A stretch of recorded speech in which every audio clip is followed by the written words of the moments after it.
উত্তেজনায় টান টান পরিবেশ। চারপাশে কালো নিষ্ক্রিয় অন্ধকার। মধ্যবর্তী উঠানে একপাশে এক মুঠো সোনালি আলো আলোকিত চারপাশ। 100 পাওয়ারের বাল্ব জ্বলছে টিনের ছাউনিতে। রাত 8টা কি 9টা। সেই আলোকে ঘিরে বসে আছে গ্রামের গণ্যমান্য ব্যক্তিরা। থমথমে বিদ্রূপ পরিবেশ। তিক্ততা ঝেঁকে আছে উপস্থিত মুরব্বীদের মধ্যে। গ্রামের মূল কেন্দ্রবিন্দু চেয়ারম্যান শামসুজ্জামান মাথা ঝুঁকে অধ্যয়নরত অবস্থায় বসে আছে। কিছু নিয়ে তীব্র ভাবনায় চিন্তা চলছে নিজের মাঝে ওনার। উপস্থিত ছোট বড় সবাই ওনার দিকে কৌতূহল চোখে তাকিয়ে আছে উত্তরের আশায়। তারপর কি হবে সেটা জানা তীব্র আকাঙ্ক্ষা বিস্তর সবার মাঝে। কিন্তু তিনি মন্তর সময় নিয়ে উত্তরটা গোছাচ্ছেন নিজের মতো। চোখ তুলে তাকালো সামনের চেয়ারে বিধ্বস্ত অবস্থায় বসা শক্তপোক্ত সুঠামদেহের অধিকারী মানবটির দিকে। কত নিবিড় সে দৃষ্টি। এত কিছুর পর বিন্দুমাত্র তেজ কমেনি ছেলেটির চোখে। ক্ষুব্ধ দৃষ্টিতে শক্ত হয়ে বসে আছে জায়গায় ছেলেটি। নিজের সিদ্ধান্তে সে অটুট। আর তাকে ঘিরে চারপাশে এত উত্তেজনা রেশ। উপস্থিত গ্রামবাসী অনেকের মধ্যে রাগ ক্রুদ্ধে ফেটে পড়েছে এই ছেলেকে মারার জন্য। কিন্তু তারপর ছেলেটি সেদিকে খেয়াল নেই, বিন্দুমাত্র ভয় নেই নিজের মাঝে ছেলেটি। শামসুজ্জামান অন্তত মুগ্ধ হল ছেলেটি দুরন্ত সাহসী পরায়ণতা দেখে, কিন্তু মুখে আওড়ালেন না সেটি। কারণ এই মুহূর্তে ছেলেটি ঘিরে চারপাশে উত্তেজনা আলোচনা সামলাতে হবে ওনাকে। যদি এই ছেলেটি উপস্থিত গ্রামবাসী সবার কথা মেনে না চলে, তাহলে চেয়ারম্যান হিসেবে তাকে কঠিন দণ্ডায়মান করতে হবে এই ছেলেটিকে। তিনি আরও একবার নীরব চোখে বুলালেন ছেলেটির দিকে। পরে অত্যন্ত গাম্ভীর্য ভাব টানল মুখে। গম্ভীরতা নিয়ে বলে উঠল ছেলেটিকে, আমাদের গ্রামে কিছু নিয়মরীতি আছে, সেটা তুমি ইতিমধ্যে কয়েকবার ভঙ্গ করেছ। আবারও আমাদের গ্রামের ছেলেদের গায়েও হাত তুলেছ। এখন তারা হসপিটালে আছে, অবস্থা শোচনীয় তাদের। তারপর তোমার সাথেও দুটি সুন্দরী মেয়ে আছে। একজনের সাথে তোমাকে নাকি অন্তরঙ্গ অবস্থায় পাওয়া গেছে, সেটাও আমাকে জানালো গ্রামবাসী। যদিও আমি স্বচক্ষে দেখিনি বিষয়টি, কিন্তু গ্রামের চেয়ারম্যান হিসেবে আমি আমার গ্রামবাসীর কথা আগে শুনব এবং সেটা বিশ্বাস করব, এটাই স্বাভাবিক। তবে তুমি ভিনদেশী বলে যে তোমার কোনো কথা যে গ্রহণযোগ্য হবে না সেটা নাও। আমি তোমার কথা মেনে নিলাম, ছেড়ে দিব তোমাদের, তাও যথেষ্ট সম্মানের সহিত। যদি তুমি আমাদের গ্রামবাসীর শর্তগুলো মেনে নাও তাহলে, নয়তো। দুহাত মুষ্টিবদ্ধ করে শক্ত গম্ভীর গলায় বলল ছেলেটি। নয়তো কি?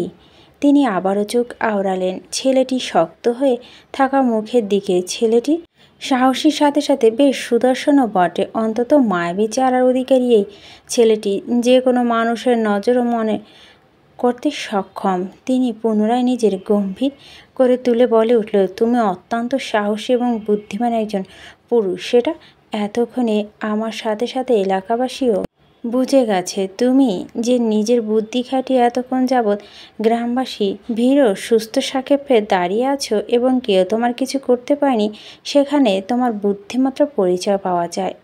গ্রামবাসী বেশিরভাগ মানুষই স্বল্প শিক্ষিত মানুষ। তারা হাতে কলমের ভাষা খুব কমই বোঝে। যেটা বুঝে সেটা হলো আবেগ, ভালোবাসার কথা, যেটা দুটো দিক থেকে তুমি তাদের কষ্ট দিয়েছ। এখন তারা সবাই তোমার ওপর প্রচণ্ডভাবে ক্ষিপ্ত, মারতে চায় তোমাকে। এতক্ষণ পর্যন্ত আমি এলাকাবাসীকে দমিয়ে রাখলেও বেশিক্ষণ সেটা পারবো না। তোমার সাথে সাথে মেয়ে দুটো কতক্ষণ যাবৎ সুস্থ থাকবে তাও বলতে পারছি না। তুমি বুদ্ধিমান ছেলে, তাই তোমাকে পুনরায় বুঝিয়ে বলার মতো কিছু দেখছি না আমি। এখন ভালো সেটাই হবে যদি তুমি গ্রামবাসীর দাবি মেনে নাও। এতক্ষণ যাবৎ ঠান্ডা মস্তিষ্ক পরিবেশটা সামলালেও ধীরে ধীরে যেন আয়ানের ধৈর্যের বাঁধ ভাঙছে গ্রামবাসীর উদ্ভট সত্ত্বে। কিছুতেই নিজেকে কন্ট্রোল করা সম্ভব হচ্ছে না। রাগে যেন ভিতরে ফেটে পড়ছে মুহূর্তে। দাঁতে দাঁত চেপে ধরে ঠান্ডা মাথায় বিগত 3 ঘন্টা যাবৎ সব কিছু ঠিকঠাক করার চেষ্টা করছে আয়ান।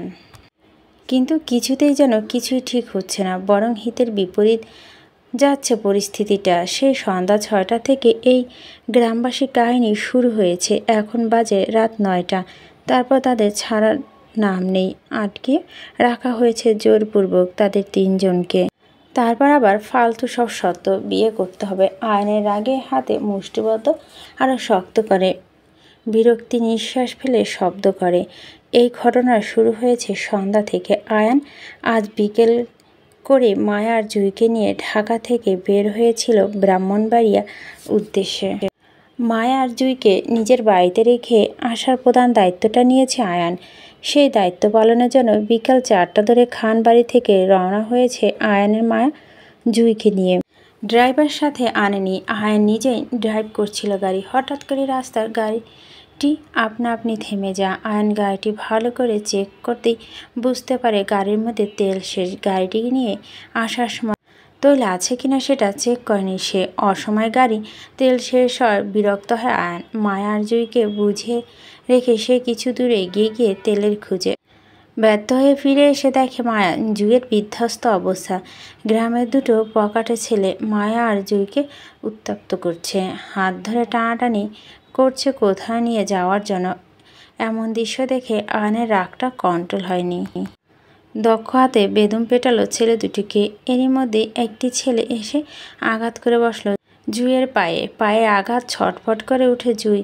সাথে সাথে ছেলে দুটোকে ছেড়ে জুঁইকে কোলে তুলে নেয় আয়ান। বেশি কিছু ভাবল না সে এই মুহূর্তে। জুঁইয়ের রক্ত পড়া দূরত্ব থামাতে হবে, তাই হসপিটালের উদ্দেশ্যে গ্রামের ভিতর প্রবেশ করেছিল সাহায্যের জন্য আয়ান।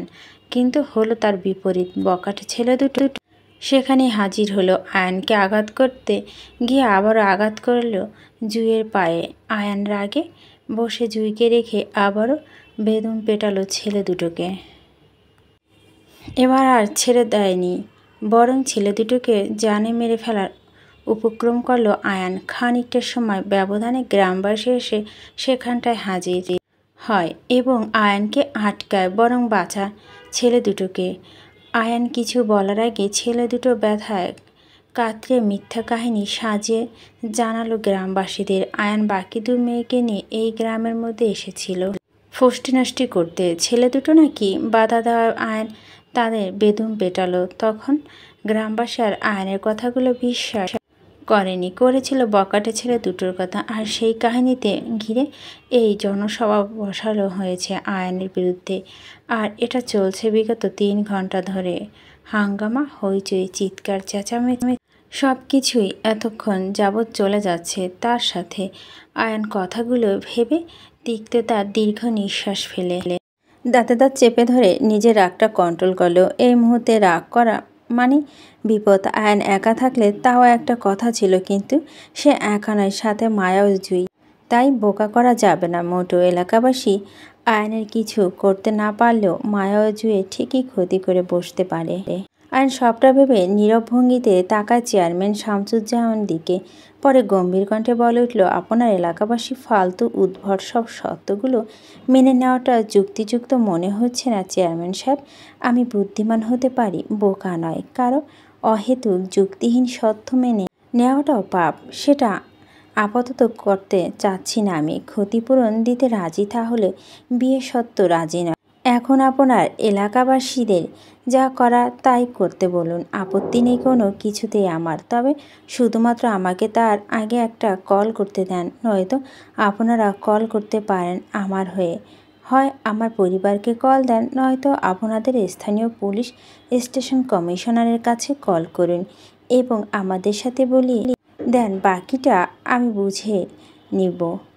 আয়ন গম্ভীর মুখে কথা পিত্তে জলে উঠে পাশে দাঁড়িয়ে থাকা লাঠিওয়ালা ছেলেটি অন্তত রাগী কণ্ঠে গর্জনে বলে উঠল আয়ানকে, চুপ শালা, টাকার গরম দেখাস আমাদের চেয়ারম্যানের সাথে। হের সাথে কত কথা কিয়ের কন আমাদের হেরে এখনই জানতো পুত্তালামো মাটি 2 মাইয়া নিয়া নষ্টামি করতে পারে হে, বিয়া করতে পারে না শালার ভূত। ছেলেটি অজপাড়াগার কথা গা জ্বলে উঠে রাগা আয়নের অগ্নিদৃষ্টিতে তাকায় লাঠিওয়ালা ছেলেটির দিকে। সে লাঠিওয়ালা ছেলেটি আয়নের দৃষ্টি বুঝে আরও ক্ষেপে হলো, অকপটে ভাষায় আরও কিছু আওড়াবে। তার আগে হাতের ইশারায় থামতে বলে চেয়ারম্যানের শামসুজ্জামান। লাঠিওয়ালা ছেলেটি মুহূর্তে থেমে গেল, কিন্তু ক্ষিপ্ত দৃষ্টিতে তাকিয়ে রইল আয়নের দিকে। আয়নের অগ্নিদৃষ্টি সেদিকে, ঠিক লাঠিওয়ালা ছেলেটির ওপর। কিন্তু ঘোর ভাঙল আবারও চেয়ারম্যান শামসুজ্জামানের কথা। আয়ন বিরক্ত দৃষ্টি ঘুরিয়ে চেয়ারম্যানের দিকে তাকায়। তিনি আবারও গম্ভীর মুখে বলে উঠল, আয়ানকে, তোমার কোনো কথা যে এই মুহূর্তে রাখা যাবে না সেটা নিশ্চয় স্পষ্ট। তুমি বুঝতে পারছো তোমার ফোনও এই মুহূর্তে গ্রামবাসী দখলে, সেই সাথে দুটো মেয়ে আমাদের কাছে বন্দি। এখন হয় তুমি দুটো মেয়ের মধ্যে যে কোনো একজনকে বিয়ে করে সম্মান সহিত বাসায় ফিরে যাও, নয়তো দুটো মেয়েকে এই গ্রামে আটকে রাখবো আমরা। বিয়ে দেব দুই মেয়েকে আমাদের গ্রামে দু ছেলের সাথে, যাদের তুমি মেরে হাত পা ভেঙে হসপিটালে পাঠিয়েছ। তাদের সাথে এমনিতেই তাদের অবস্থা করুন, জীবনে ভালো মেয়েদের বিয়ে করতে পারবে কিনা সন্দেহ। তাই তুমি যেহেতু হাত পা ভেঙে ফেলেছ, তাই তুমি ক্ষতিপূরণ দিবে তাদের। তোমার সাথে আসা দুটো মেয়েকে আমরা বিয়ে করিয়ে রেখে দিব এই গ্রামে, হয় স্বেচ্ছায় না হয় জোরে। এখন তুমি ঠিক করো যে তুমি কি করবে। এতক্ষণে ধৈর্যের বাঁধ ভাঙল আয়ানের। খানিকটা চমকায় চেয়ারম্যান শামসুজ্জামানের কথায়। রাগে রিরি করে উঠল নিজের মাঝে। সেই রাগটা প্রকাশও পেল নিজের চেহারায়। দাঁতে দাঁত চেপে ধরে বলে উঠল আয়ান, ফাজলামো পেয়েছেন আপনারা? সব কিছু এত সোজা মনে হয় আপনাদের কাছে? চিনেন আমাদের? জায়গায় বসে থেকে একটা ফোনের মাধ্যমে আপনার পুরো গ্রামবাসী নাজেহাল অবস্থা করে ফেলতে পারি আমি। পুরো গ্রামবাসী সারা জীবন থানা পুলিশ কোর্ট কাছারি করে রেহাই পাবে না চেয়ারম্যান সাহেব। এতটা বিধ্বস্ত অবস্থা হবে তাদের। আর তাছাড়া কতবার বলবো, মেয়ে দুটোর মধ্যে একজন আমার ফিয়ান্সে হয়, তার সাথে আমার বিয়ে পারিবারিকভাবে ঠিক করা। সময় মতো আমরা বিয়ে করব। এখন আন্টি পরিয়ে রেখেছি পারিবারিকভাবে, তাও বিশ্বাস হচ্ছে না আপনাদের। এখন আমার পরিবারকে না জানিয়ে হুট করে বিয়েটা করাও সম্ভব নয়। আমার পরিবার কষ্ট পাবে সেটাতে। আর রইল আপনাদের অন্তরঙ্গ অবস্থায় পাওয়া, তো সেটা নিয়ে আমি বেশ কয়েকবার বুঝিয়েছি আপনাদের যে আমার ফিয়ান্সের বোনের বাম পায়ে প্রচণ্ড আঘাত পেয়েছে। আমি বাধ্য হয়ে তাদের কোলে বসিয়েছিলাম হসপিটালে নিয়ে যাওয়ার উদ্দেশ্যে এবং মেয়েটির কোলে নিয়ে গ্রামে ভিতরে প্রবেশ করি। কিন্তু পথের মধ্যে আপনাদের সাথে আমাদের আটকে দিল এবং বন্দি করে রাখলো এখানে 3 ঘন্টা। আর তাছাড়া আপনাদের এলাকায় ওই ছেলে দুটোর জন্য আজ এই অবস্থা হয়েছে। জুইয়ের অসভ্যতামি করেছিল আমাদের ফিয়ান্স এবং তার বোনের সাথে, আর আমি সেই বিষয়টিকে কেন্দ্র করে ভেদর মারলাম। তাদের ইচ্ছে প্রবল ছিল ছেলে দুটোকে জানে মেরে ফেলার, কিন্তু করিনি। দয়া দেখিয়ে ছেড়ে দিয়েছিলাম। এখন তাদের হাতেই আমার ফিয়ান্স এবং তার বোনকে তুলে দিতে বলছেন চেয়ারম্যান সাহেব? আপনার মনে হয় না এবার বাড়াবাড়িটা বেশি হয়ে যাচ্ছে? আয়নের কথাগুলো অন্তত মনোযোগ সহকারে শুনল উপস্থিত সবাই, কিন্তু কানে তুলল না কেউ। চেয়ারম্যান শামসুজ্জামান কিছু বলবে তার আগে পাশ থেকে বলে উঠল বয়স্ক বৃদ্ধ লোকটি, এই পোলা শহরের জোর দেখাস আমার লাগে? আমরা গ্রামে থাইকা কষ আর গ্রামের পোলারে জানে মাই লাইবে আমরা কি খুদি খুদি বইয়া রইছি? সাহস দেখাস আমার লগে?